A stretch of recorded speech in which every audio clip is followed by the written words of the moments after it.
Hello everybody and welcome to Drydock episode 156. This week the questions are taken from Guide 213, which is the guide to the Eidsvold class coast defence ships of the Norwegian Navy, as well as the accompanying Wednesday video, which was part 1 of our look at U-boats of World War I with the help of Michael Lowry. So let's get on with questions.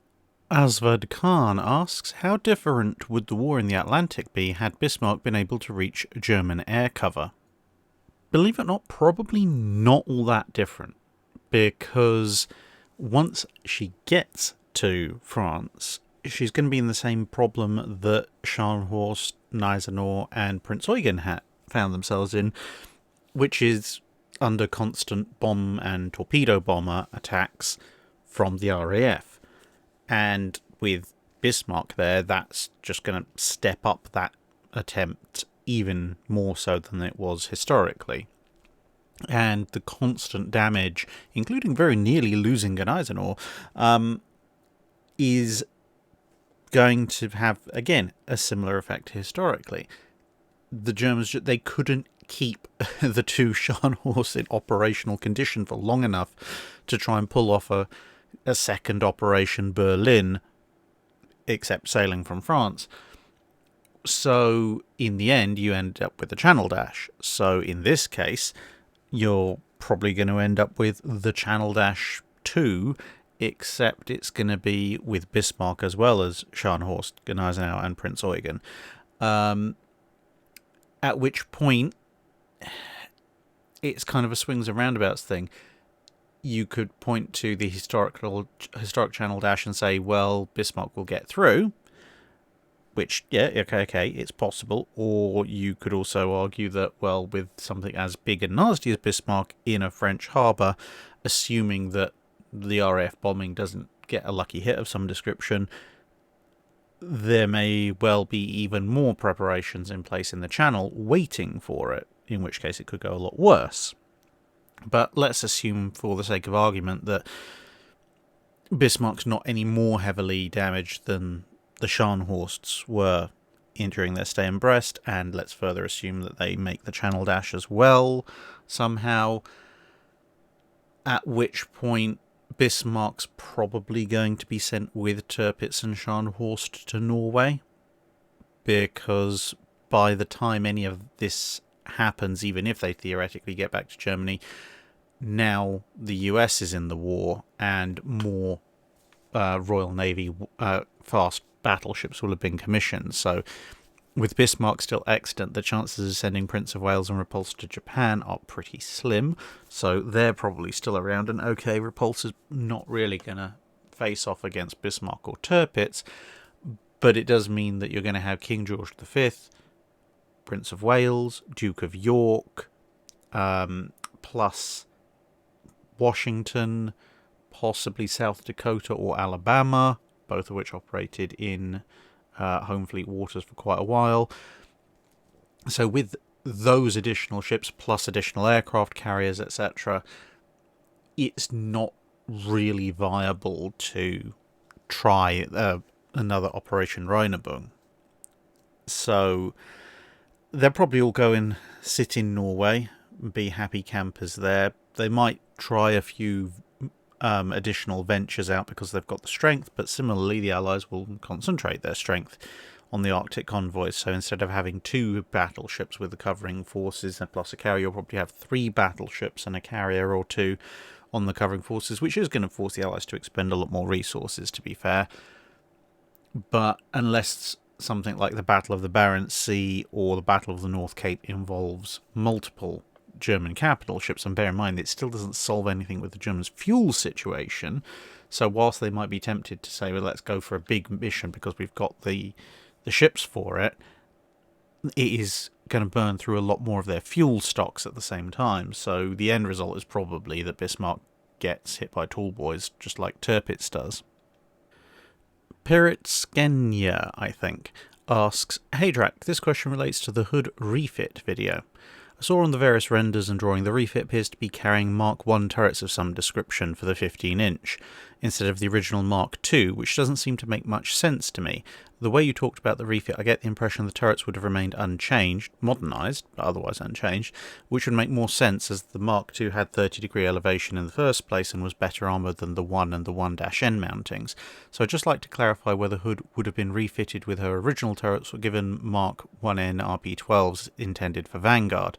The latter doesn't seem to make much sense to me, as modifying the turrets in place seems a less complicated thing to do than upgrading the turrets on shore and then swapping them out. So in most Hood refit scenarios that involve peacetime, yes, I would agree with you, they would have modified the Mark II turrets. And for those of you who are wondering, one of the several ways you can recognise the difference between a Mark II and a Mark I or 1N turret is the little sighting hoods at the front of the turret roof. But that aside, as I say, in peacetime, yeah, sure, you would have modified the Mark IIs. However, in wartime, especially in the scenario that was developed for the Hood refit in theory, then you're looking at expediency above all else at that point. And the Mark I NRP-12s that have been brought in for Vanguard, they were already in either modified or in the process of being modified in 1941. So even though the Mark IIs, as you say, already have this 30-degree elevation, in order to fully modernise them, they would have had to be removed. I mean, the ship's going through quite an extensive rebuild refit. It's not exactly much of an issue, to be honest, at that point. But yes, to modify guns and their turrets, you do have to take them off and put them effectively back in the factory that they were built in. And there are pictures of the turrets for Vanguard being modified in such a situation, and there's pictures of other turrets that being modified during various battleships refits. Even the turrets for Warspite, Queen Elizabeth and Valiant, when they were modified, they're physically lifted off the ship, taken in, changed over, modified, upgraded and put back again. So the idea with the Hood refit is that, let's say, they want expediency above all else, because yes, they are doing this refit because there's extensive enough repairs to do to justify it, but they do also want to get the ship out there ASAP. And one of the ways they could do that, to allow them to devote more time and resources to other things like re-engineering it, redoing the superstructure, etc., would be, okay, we've got to lift off the Mark IIs to modify them. But then instead of having to then build into the schedule, okay, now we have to factor in when do we get them back and when can we put them in and how's that going to affect and disrupt the work to the rest of the ship. Okay, you have to do a few modifications to the barbette and the rest of the whole gun system as well, but it would make a certain amount of sense to just go, right, well, we've got these turrets that are either done or partway through done for Vanguard. They're going to be ready sooner, so we can just pull those in and drop them in, and job's done. In theory, the idea would also be that once Vanguard is completed, if it's completed, then they'll have modified Mark IIs to go on Vanguard, and Vanguard is a much newer ship. So actually, in a certain logic, it makes more sense to do it around that way, because then Vanguard actually ends up with the better turrets. Hood ends up with modernised turrets faster, and that's the point of getting it back into service ASAP. So that's why this particular model of Hood uses modified earlier turrets, because it is literally just stealing them from the stocks prepared for Vanguard. It's the same thing with the 5.25s.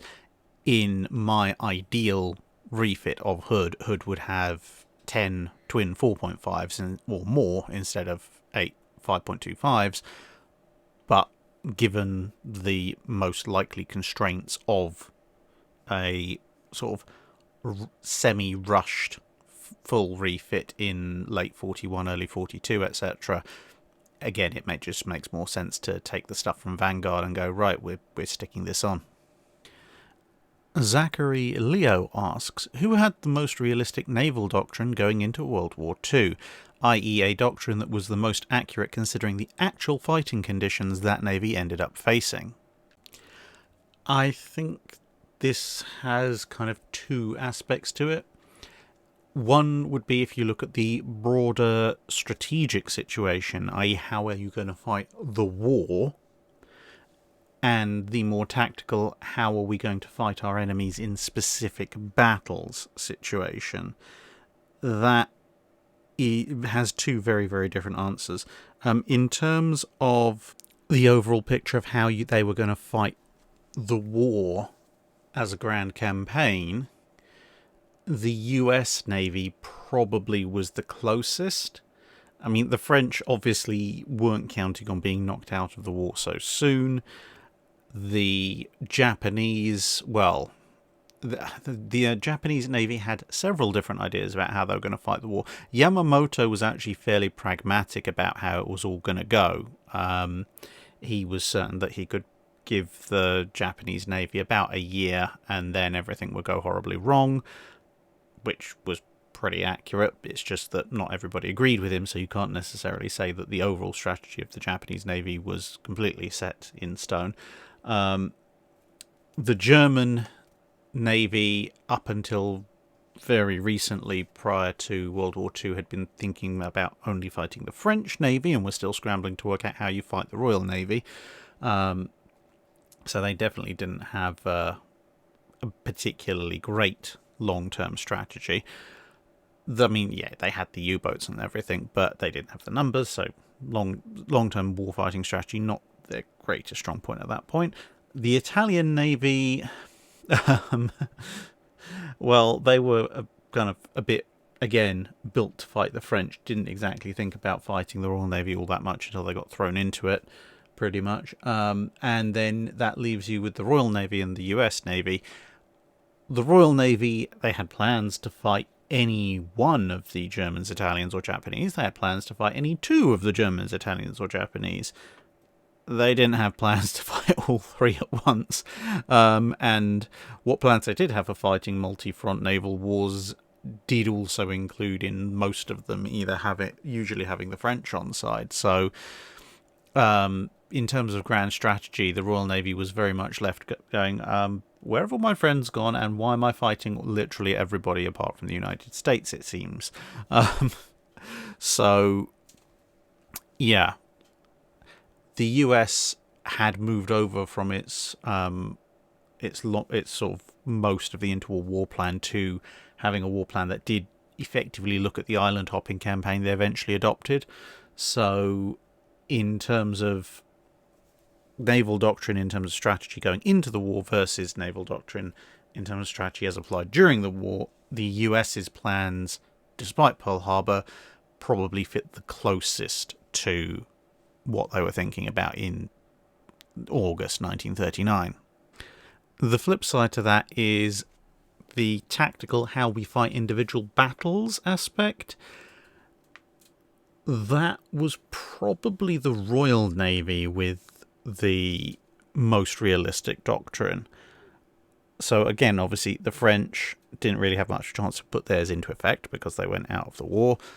The Italians ended up kind of doing a little bit of a all-over-the-place hit and run. Aren't we going to actually fight, thanks to some of the poor leadership of the admirals. The Germans, well, they were left kind of going, well, how do we fight the Royal Navy? Do we try sneaking past them, i.e. the Norway campaign? That didn't really work. Do we try antagonizing them with raiding forces? That didn't really work out too well either. And obviously they had the submarine campaign, and that kind of went all right, but at least for a while. But they didn't have the resources to fully exploit what they wanted to do. The Americans, contrary to the strategic position, probably had one of the least realistic naval doctrines going into World War II in terms of actually fighting their enemies. They were mainly thinking about fighting Japan, and as I've covered in various videos, their main ideas seem to be centered around, we're better than Japan, we have better equipment than Japan, we have better torpedoes than Japan, Japan can't possibly build anything that's even as good as us, let alone better than us. And we kind of saw how well that went for them for the first few months of 1942, in fact pretty much right towards the end of summer. So yeah, not the world's most realistic outlook in terms of tactical naval doctrine. And then you've got the Royal Navy, whose overall naval doctrine for fighting, or as I said, not fighting 3 different nations in 3 different locations across the planet at once, but their naval doctrine for fighting multiple opponents basically ran along the lines of, we're going to be outnumbered in any individual case until we can bring localized strength to bear, so we're going to have to make do with smaller forces.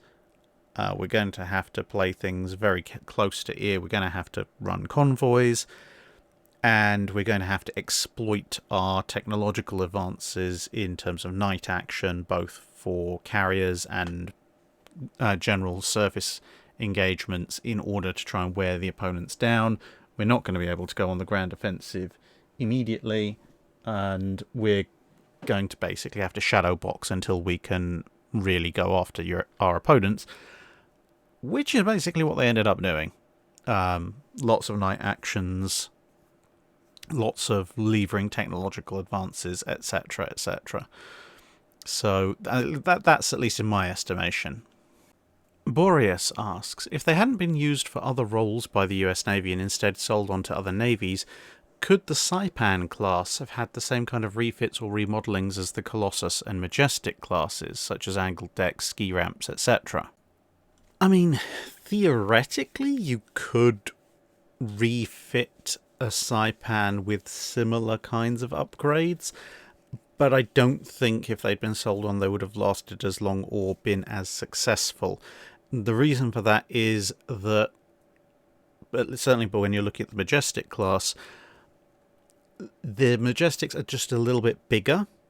They're a little bit longer, they're a little bit wider, so therefore they're going to actually have a significant amount more internal volume. They've got fully enclosed bows, and basically the Majestics and the Colossuses, whilst they are initially designed as effectively disposable light fleet carriers, they are designed completely as carriers. Now, the Saipans are built as carriers from the ground up, as opposed to the Independences, but they are still based on cruiser hulls, and you can kind of see that when you look at the ship itself. You can see it's effectively a Baltimore cruiser hull with a flight deck and hangar deck conversion stuck on top. Now, that does limit their capacity somewhat. So the planned air complement of a Majestic, for example, is over 50 aircraft. The Saipans are just over 40. And with those extra advantages that come from being a purely carrier design, the hull is and everything, it's not based off of a cruiser or anything, it is pure carrier. The Majestics, despite their, they're initially as designed, very short lifespan, end up going on forever and a day and prove to be very adaptable.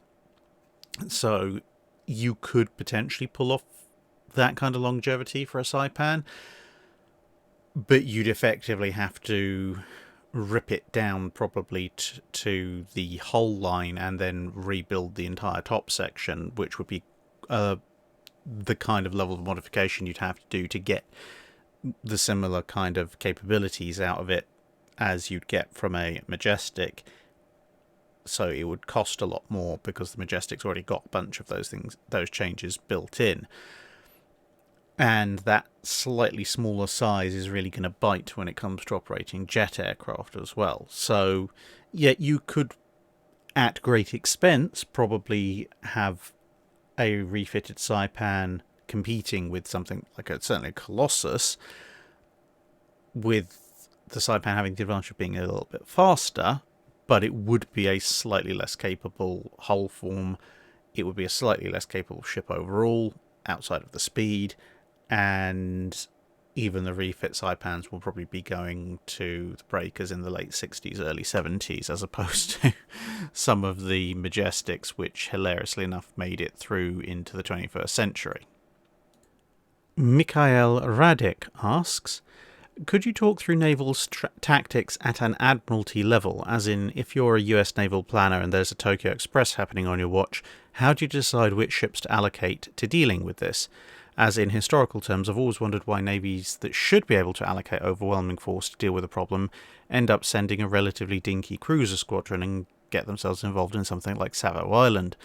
Obviously, other ships have important commitments, but for instance, why not just park a few standard battleships in the slot? In most terms, it's the absolute tyranny of logistics. Yeah, the US had plenty of standard battleships still lying around after Pearl Harbor. They didn't have the oilers to support them. In Guadalcanal, particularly, sticking standard battleships in the slot to disrupt the Tokyo Express would have been probably a very bad idea, because whilst they do have the firepower, the standard battleships are, for the most part, nowhere near as upgraded in terms of radar as the new fast battleships like the North Carolinas and South Dakotas, which means you're effectively putting them in blind. They might have a basic CXAM radar or maybe the next generation on, but there's not really any standard battleships at that point that have the modern SG surface radars. The ones that are being refitted will get them, and the others will get them over time, but obviously there's priorities. So they're, if as effectively, especially with Japanese night fighting techniques, blind, they're slow, and they can't go in some of the shallower waters that smaller ships can, and all of that put together, fighting the Japanese, especially at night, especially Japanese destroyers, is just a recipe to lose battleships. If they can force an engagement during the day, great, but all this forces another issue on you, which is that being relatively slow, getting in and out of the area is going to be quite an issue, which means that Japanese air attacks might also come in and get you. And once again, slower ship, bigger target, more obvious target for Japanese airstrikes, and they're going to put a little bit more effort into taking out a full-on battleship than they are going after a handful of cruisers. But that's the tactical situation on the ground at Guadalcanal.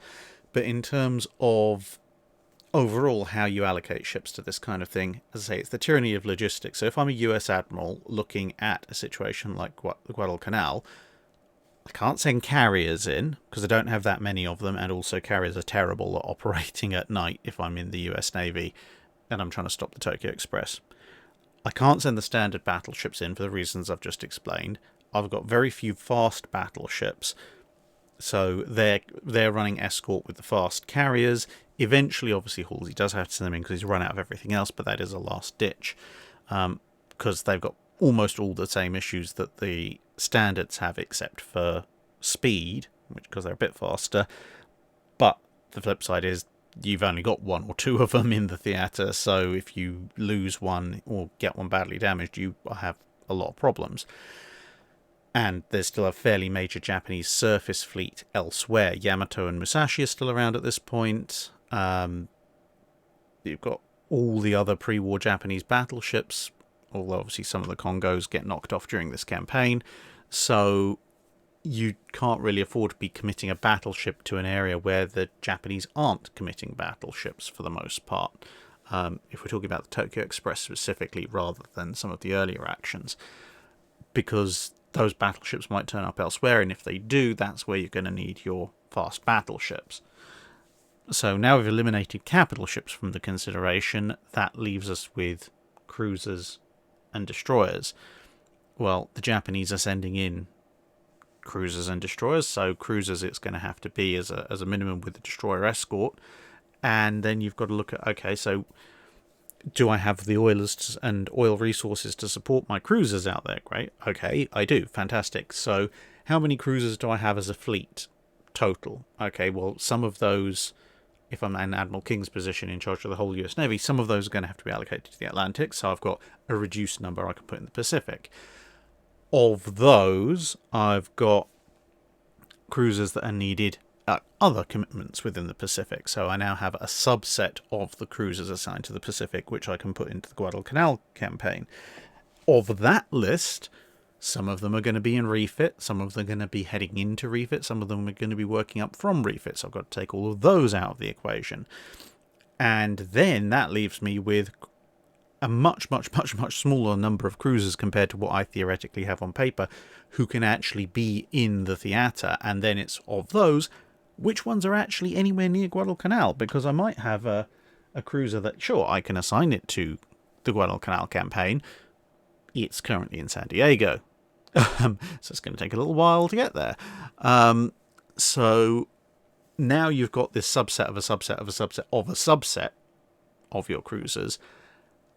And then of that, okay, I can assign, let's say, 8 cruisers to the Guadalcanal campaign. Now, how many of those do I need to have on my carrier escort? How many do I need to have as a reserve force in case something happens during an air attack on the carriers? And now from that, I can select the cruisers that I can put in to something like blocking the Tokyo Express. And the same line of thinking goes all the way down through the destroyers as well. So it's all these other commitments and considerations that can very quickly take a navy that on paper has dozens of cruisers and multiple dozens of destroyers and over a dozen capital ships, and then all of a sudden you find that for a specific operation, even if it's a very important operation, you've actually only got like half a dozen ships you can spare. Joshua Sutherland asks, did navies have captive coal fields and specific mines to supply their fleets, or did they just buy the best coal off of the market? It depends very much on the nation and their system of governance at the time. So most of the time, they would buy coal from commercial suppliers. For example, in the UK, when they had to coal the Royal Navy, most of their coal came from the Welsh mines. There was a private mining industry in Wales, as there was in the north of England, which also supplied coal to the Royal Navy and various other coal mines across the country, and in some cases in various parts of the empire. But the government would negotiate with those companies in order to purchase coal from them. Now, granted, there was kind of an underlying thing of this is a matter of national security, so you will ensure that our contract expectations can be met where at all possible. Although even then there were a number of contract disputes over various periods when coal was dispatched to other customers ahead of what the Navy wanted. But nevertheless, that's one example. But in some other countries at certain times there were state-owned or state-run or state-controlled coal mines, and obviously then the government could say, right, well, X amount of output from this mine is going to the Navy, whether anyone else likes it or not. And there were varying degrees in various other countries of, shall we say, either implicit or in some cases explicit legal pressure, where even though it was generally privately owned, privately run, the government would say, well, our Navy, our national defence priorities must come first. Therefore, yes, you are a private entity or many private entities, but collectively we will have this, we will purchase this from you at your market rates, but we will be the priority customer, and then everything else can go through, which is kind of a halfway between we want to buy X amount of coal off of you and we own the coal mine. So it could be anywhere along that sliding scale, depending on the country in question. But for the majority of nations and for the majority of the time that coaling ships was an issue, it was mostly we're going to buy coal from private industry matter. Simon Hoon asks, it can take a while for a ship to build up a full head of steam from coal on its own. How then did ships manage to get out of port quickly in emergency situations? The simple answer is, a lot of the time they didn't. There were certain ways you could accelerate the process of getting the ship up to speed, but it very much depended on what situation your ship was in the first place. So, for example, most ships would keep a boiler ticking over just to provide heat and later on power, etc. to the ship. But one boiler was usually not enough to get the ship moving at anything like an appreciable speed. Nevada, when it was caught at Pearl Harbor, had 2 boilers lit by lucky happenstance, and that's why it was the only ship that managed to get underway. But even then, it wasn't getting underway at any particularly great speed. It just could move at some appreciable speed before it had to ground itself. And then you can look at, say, where the Battle of the Falkland Islands in 1914, when Admiral von Spee shows up.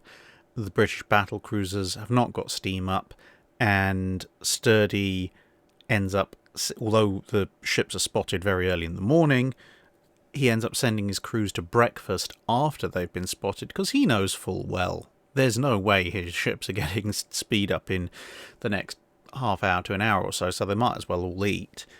And then eventually they leave sort of mid-morning and catch up in the early afternoon. And it's pretty much much of a muchness.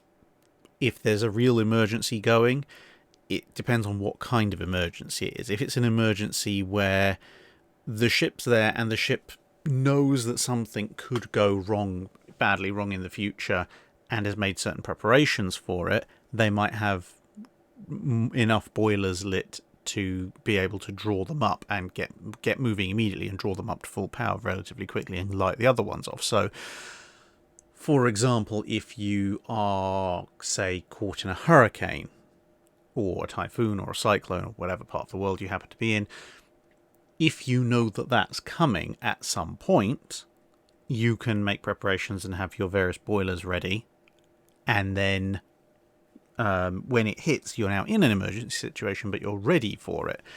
Whereas something like Pearl Harbor just flat out can't, really. So a lot of the time, the best thing you could do if you're caught in a situation where you don't have many boilers lit would be to try and rapidly build the pressure in your boilers. And you could do that by a number of ways. I mean, even things like throwing in much more rapidly burnable stuff like wood to get the fires started, get the heat up sooner, and hopefully then that'll help light off the coals. Little tricks that you can do to get the initial pressure up. One very good example of what I mentioned before in terms of people taking various options on preparation for an emergency they know is coming at some point, but don't know exactly when, would be the Great Samoan Hurricane and the story of HMS Calliope and the various other ships that were there. That is something I want to make as a Wednesday video at some point this year, because it is a absolutely fascinating story. Packer 910 asks, why was the 410mm bomb dash shell able to do such devastating damage to Arizona when it had negligible success against her older sisters such as Tennessee?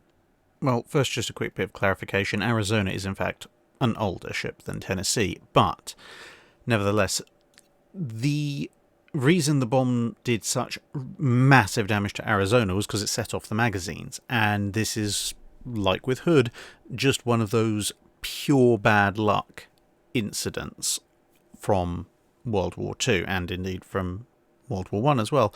The shells were certainly capable of doing a lot of damage, the shells that have been converted into bombs. And against a lot of the US battle line at Pearl Harbor, older ships, not having been heavily upgraded in terms of deck armor, these were pretty much the perfect weapons outside of torpedoes to hit them with. But there were a number of caveats. That one, there were duds, and obviously a dud shell-bomb doesn't do all that much. I mean, the kinetic impact's not great for what's in the immediate vicinity, but it's not going to do something like this. But outside of those, Arizona herself actually provides a very good sort of case study as to what those bombs could do when they landed, because she was actually hit 3 times, not including near misses, before her last hit which killed the magazine. So you have one hit, hits the face of the aftmost turret, and ricochets, goes through the deck, and explodes relatively high in the ship, causing a small fire. It's okay, it's annoying, probably a nice big gouge in the turret face, but it's not exactly a critical damage there. And then you've got another one that's the next best thing to a near miss that fetches up, exploding outside of the final layers of the ship's protective system. And then you've got another one which hits aft and hits a anti-aircraft gun, and that sets it off because an anti-aircraft gun's a fairly substantial piece of metal. So you've got all of these hits. You've got a very near miss or almost near miss that causes damage. You've got a hit that ricochets and causes damage. You've got a hit that comes in perfectly fine but slams into something solid, causes damage. But none of these are fatal or indeed a major inconvenience compared to something like a torpedo hit. And then you get this final one which just punches straight through the deck, which it can do if it lands on a bit of exposed decking. And I think these hits, they show actually how lucky you are to get a straight down deck hit in this kind of case. And then it just keeps on going far enough down, touches off something that's powerful enough to set off the main magazines or possibly the main magazines themselves, and boom goes the ship.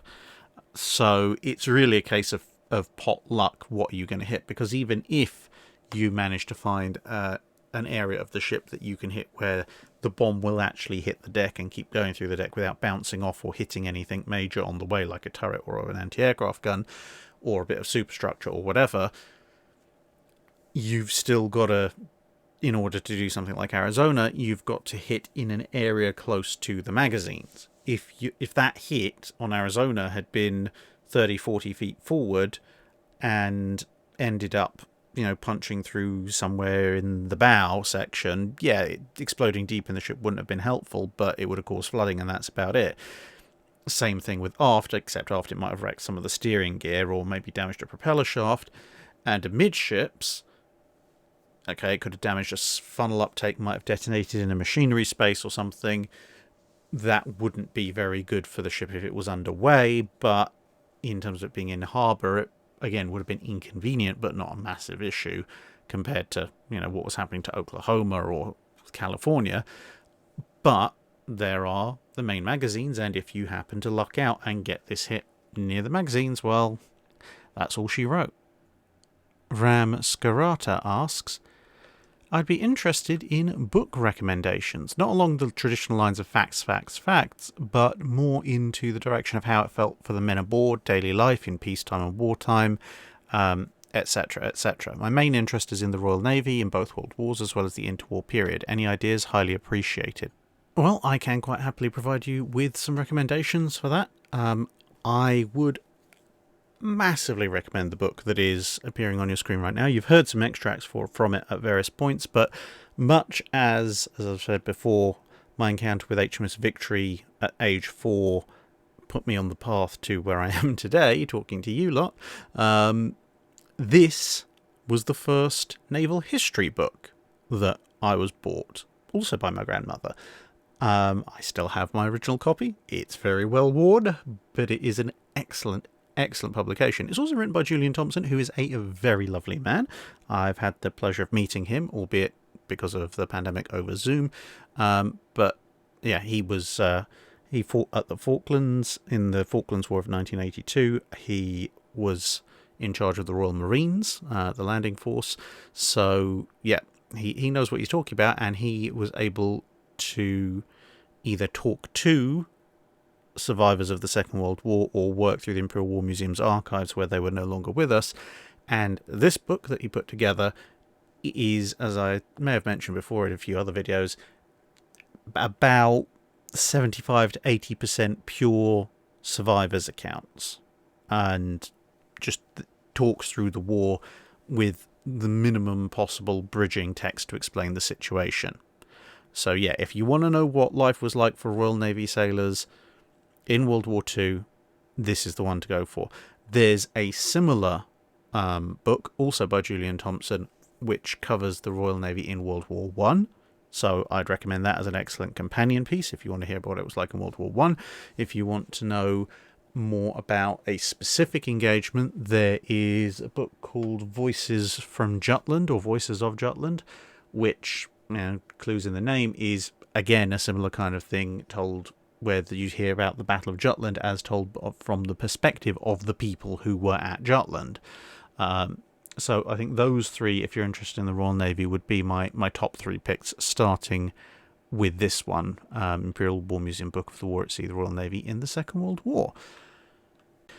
Sworn brother of the Ballistic Order of St. John Moses Browning asks, I'd like to get your read of Admiral Tryon. Victoria incident aside, he seems to have been one of, if not the most, forward-thinking flag officers in the Royal Navy at the time.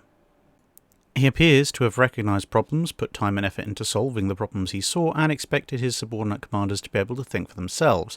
Is this an accurate impression? And in light of that, what's the deal with the Victoria Camperdown collision? Tryon certainly seems to have blamed himself, but was he really at fault? Was he reckless and the whole thing was a disaster waiting to happen? Or should Camperdown's captain and bridge watch have borne responsibility? Or was it just a case of life sucks, could have happened to anybody? So I've talked about Admiral Tryon a few times, episodes 46 and 109, for example, so if you want to know a bit more about my thoughts on him, go and see those ones. But yes, generally, he was one of the more forward-thinking flag officers in the Royal Navy at the time, certainly, and he was specifically in the process of trying to deal with what he quite rightfully saw as a problem that had set in peacetime, which was that Royal Navy flag officers were far, far, far too literal in following their orders to the letter without stopping to think for themselves about the implications of those orders. This was basically a combination of the hierarchy and bureaucracy that tends to set in any relatively static organisation. And that's not to say the Royal Navy was completely stagnant and static. It was sort of fairly au fait with technological advances in some fields, but in terms of fighting, it hadn't fought a major conflict by the time of Admiral Tryon's time, well over half a century. And that, combined with in some ways, a rather spectacular misreading about how Nelson handled his captains, had led to this idea of following orders to the letter, because Nelson had issued some fairly detailed instructions before battles, and of course he'd hoisted some fairly famous signals, and some admirals, like in the Navy, seemed to have fixated on that and thought, right, okay, so the key to victory is an admiral making absolutely clear exactly what these captains will do, and then, therefore, thence flows victory from the mind of a single genius. What they seem to have missed, and what Tryon had recognised, was that Nelson gave a very detailed overview of what he would like to try and achieve, and detailed what he thought was the best way of doing it, and how he expected all his captains to act. But, as you know, Nelson was replete with many sayings, one of which being, no captain can do far wrong if he lays his ship alongside that of the enemy. He expected his captains to show initiative, because he'd given them a goal, he'd given them a pathway through it, but he was also very clear that, that pathway might not actually work out. If it doesn't, I have neither the time nor the crayons to explain to you how we're going to recover the situation. You're all experienced ship captains. Get to it. Because Nelson would rather have a messy, mad melee of a victory, in fact he preferred those kinds of things, over a nice, regimented, ordered victory that, wasn't actually anywhere near as overwhelming or as complete.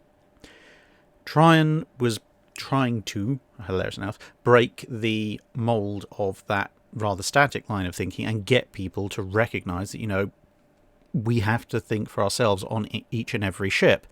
One of the orders he'd specifically given before the particular exercise that resulted in the Victoria Camperdown collision was that if an order, if executed as per the letter of the order, would lead a ship into collision with another ship, then the captain should disregard that order and attempt to fulfill the spirit of the order in some other manner. Almost like he was going to deliberately set this exercise up to see what would happen. My personal read, and of course, as with most naval controversies, there are various naval historians who agree or disagree on this point, but my personal read on the situation is having made that very unusually specific point shortly before the turning exercise that he ordered, and then, making this order to turn to bring two halves of the fleet together in such a way that would lead to a collision if everyone followed his orders exactly to the letter, his main crime appears to have been putting too much faith in some of his fellow officers. Because I can see where he's coming from. He's sort of sitting there thinking, right, I've told you explicitly, if I do this, don't actually follow it to the letter. Now I'm going to hoist the signal that I've told them not to follow if it was resulting in a collision. And then, hopefully, because, these guys are naval captains, they should have more than two brain cells to rub together, they'll realise what's going on, think, aha, yes, but Admiral Tryon ordered me not to follow this order, therefore I won't follow this order and I won't go and crash into him. He appears to have given some captains slightly too much credit because, of course, Camperdown then went and crashed straight into Victoria, sinking it and taking Tryon down with it. So, ultimately he's the admiral in charge, and he did give the order that resulted in the collision, so from a technical perspective, yes, the buck does stop with him. And that sort of famous saying that people heard him say as the ship was going down, saying, it's all my fault. Yeah, I say, from a technical perspective, yes, it was. And from a practical perspective, you could probably hear either under his breath or mentally completing the sentence, for thinking some of my officers could actually think for themselves. I don't think he was particularly reckless. It's one of these things I sometimes struggle with because, as I've said before, professional naval officers get there usually for a reason.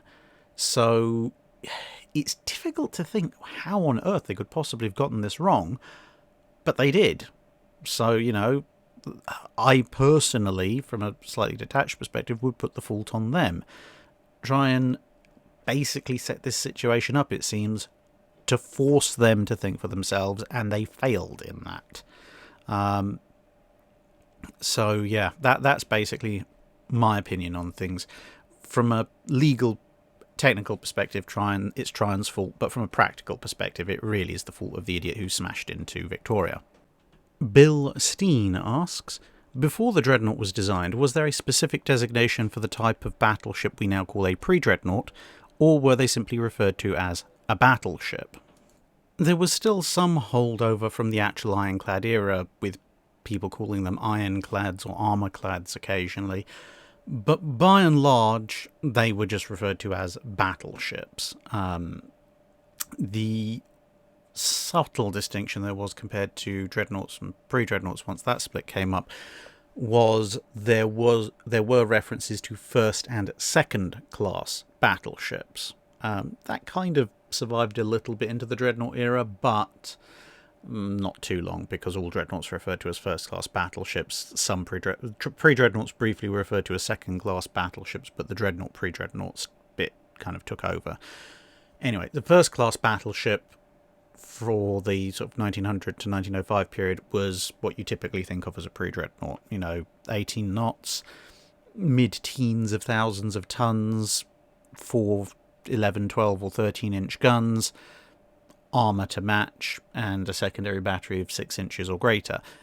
Second-class battleships were either much older battleships that had been relegated to second-line duties, or the occasional one that was specifically built as a second-class battleship, like HMS Renown here, which would generally carry 10-inch guns or something along those lines. They were a little bit smaller, sometimes a little bit slower, and somewhat lesser protected.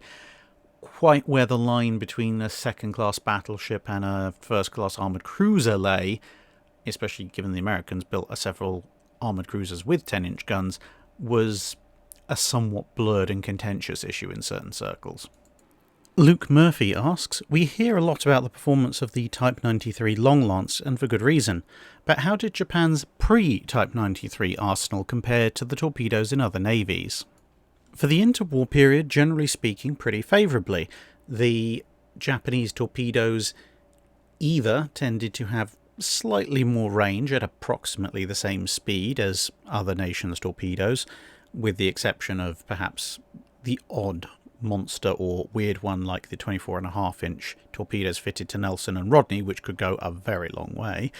But generally speaking, the Japanese surface and sub-launch torpedoes had a marginal range advantage over most other torpedoes, the exception being the immediate predecessor to the Type 93, which was the Type 90.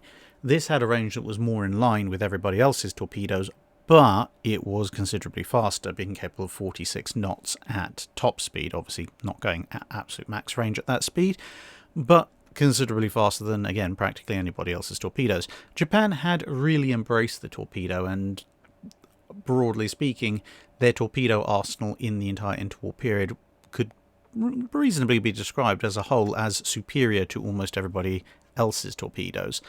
And then, of course, they extend that lead with the Type 93.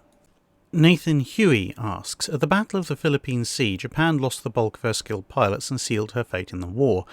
Had Japan omitted dive and torpedo bombers from her air groups in favour of all fighters, and kept those fighters as the mother of all combat air patrols, do you think they could have shepherded their surface combat units within range of the US forces for the decisive naval battle that Japan wanted? And if so, how do you think they would have fared?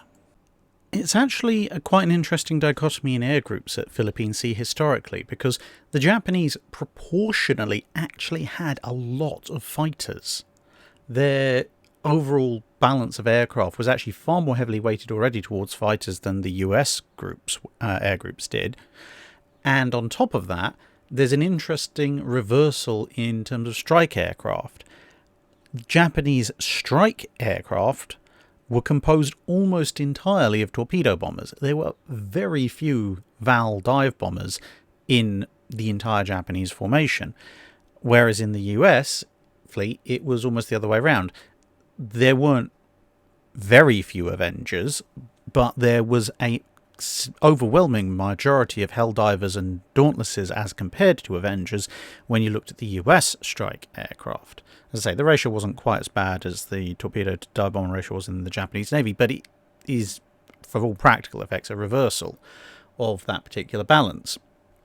And of course, it didn't go too well. I don't think that would have helped the Japanese all that much. Yeah, it would have spared a bunch of their pilots from just doing what effectively turned out to be suicide runs on the US Navy ships, but they had much more fundamental issues. There was a average pilot skill issue that was already becoming relatively apparent, apart from obviously some elite Japanese units. There was also the fact that the Japanese were running a combination of land and carrier-based aircraft, and they weren't particularly well coordinated. A lot of their aircraft were chewed up and spat out by the US Navy's air groups over the course of several days rather than in one big engagement. And then, of course, keeping up an absolutely massive combat air patrol is going to be incredibly taxing on your carriers, your pilots, and your fuel. Now, you could keep up a big combat air patrol in theory, yes, but whether or not that would be enough to stop all the US carrier strikes, don't know. Whether between that and the anti-aircraft guns it might have been enough to dissuade the US from doing too much damage to the Japanese fleet, don't know, but on both of those counts I'd consider it probably unlikely, although they would have a greater effect than the historical Japanese escorts did, obviously. But even if, in some remote possibility, they got the Japanese surface units to within range of the US forces, by this point in the war, the US surface combatants that were present for the Battle of the Philippine Sea, if you lined them all up, already outnumber and outgun the Japanese surface combatants they brought to play. If you lined them all up, there were more battleships, there were more cruisers, there were more destroyers. I mean, if the Japanese wanted Kantai Kessen, that's going to end badly for them, well, even worse than the Battle of the Marianas, of the Battle of the Philippine Sea ended up for them in the first place, I suppose that's one way to do it. Jim Smitty asks, in Norman Friedman's US Battleships and Illustrated Design History, he briefly talks about a 1917 design study of coastal bombardment monitors. He admits in the book little survived about this at the time he wrote the book. But why did Pitchfork Tillman tell the Navy he just wanted Uber monitors to go along with the Tillman battleships, as they're 16,800 tons for the smallest and a breathtaking 43,000 tons for the largest? It's just making me wonder what on earth were those designers thinking when they drew up those plans. Even more so when the British got away with ships on half the displacement of the smallest of these designs. What are your thoughts on these monitors, and would they have done anything useful had they been built? Well, as Friedman says, very little has survived, so I'm including a data table about small US battleships that were drawn up around about the same period, because it's pretty much... Well, I could just scan the table out of Friedman's book, but, you can look it up yourself for that bit. But anyway, yeah. Some of the smaller monitors for sort of 18 inches of armour, bringing sort of 4 16-inch guns to the party, albeit very slowly. I can see a certain utility for them, because they've also got very heavy deck armour, so effectively, unlike the monitors that the British built, which could hit very hard but were not particularly suited to taking damage themselves unless it was torpedoes, thanks to their huge, ridiculous bulges. These ships pretty much were floating bricks. They could have just sat there and taken a fair amount of return fire whilst dishing out a fair amount of fire themselves. With that said, there is a marginal utility possibly for the 16,800 tonner. The 43,000 tonner, which is effectively bringing Lexington class battle cruisers worth of firepower, again with 18 inches of armour, at a mere 6 knots. That's just spectacularly, hilariously bad as a concept. You've basically got a ship that outguns a Colorado class battleship, just because it's got the same number of guns but they're more powerful, out-armours any battleship that the US Navy either had built or was planning to build in the early 1920s, and can be outpaced by a brisk walker. So, yeah. That would be a huge investment for a ship that basically could be safely ignored unless you were on a consistent blockade duty. And if you were on a consistent blockade duty and this thing showed up, you could just send in some destroyers and hit it with enough torpedoes until it went away again, because there wouldn't be that many of them. So, yeah, the large ones, madness. The smaller ones, perhaps a certain amount of marginal utility to them. But, as Friedman says, there's so little information left about them, it's impossible to really tell how serious they were, or whether they were just a sketch design to see what could be done with what was apparently the US concept for what a monitor was at the period. Michael Gilson asks, at the Battle of Midway, the Hornet's Avengers that flew from Midway, did their radios have enough range to reach Hornet? And if so, would their crews have had any reason to think Hornet was within radio range? Would Avengers playing hide-and-seek in the clouds survive long enough to vector Hornet's air group into the correct location for the Kido Butai? I mean, of the various aircraft that were present at the Battle of Midway, the Avenger was noted for having a pretty good radio set, to the point that, despite the fact that Dauntlesses notionally were the scout aircraft, you would occasionally see Avengers being used as scout aircraft, or even sometimes command aircraft later on in the war, because of this extensive radio range.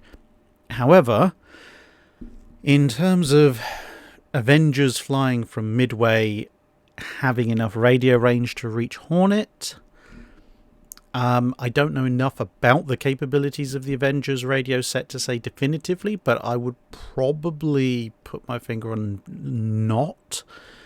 Partly because of the horizon. It depends what altitude they're flying at. If they're flying high altitude, the radio is also obviously going to be able to go a little bit further, and still be detectable. But also, there's the edge of somewhat screwy radio conditions in that area as well, which would have potentially knocked a little bit off of the operational range. And more to the point, there's very little reason for pilots taking off from Midway to have been told roughly where the US carriers were. And more to the point, trying to radio a US aircraft carrier from a position where you could see the Japanese aircraft carriers, from a US perspective, would be inviting somebody to potentially work out from that which bearing the US carriers were on, especially if they reply back and they intercept those signals.